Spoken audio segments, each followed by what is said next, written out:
जय Hind दोस्तांनो, exam गुरुकुल या YouTube चॅनलमध्ये आपले सहर्ष स्वागत. मित्रांनो, आगामी सर्व स्पर्धा परीक्षांमध्ये बुद्धिमत्ता चाचणी मधला एक उपघटक जो आहे कुट प्रश्न, त्यामध्ये सुद्धा हस्तांदोलन नावाचं जे प्रकरण आहे त्या संदर्भात प्रश्न आपल्याला विचारले जातात.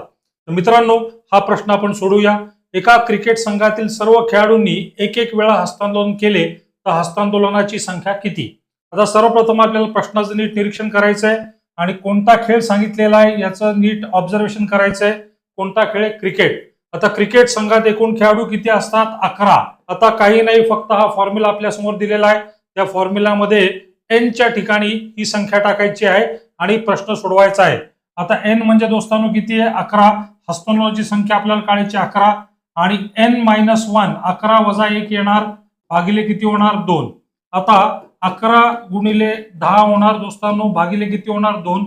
2 1 2, 2 5 10 आणि 11 गुणिले 5 किती होणार आहे दोस्तांनो? तर ते उत्तर येणार आहे किती? 55. तर या प्रश्नाचं उत्तर जे असणार आहे दोस्तांनो ते असणार आहे 55. धन्यवाद.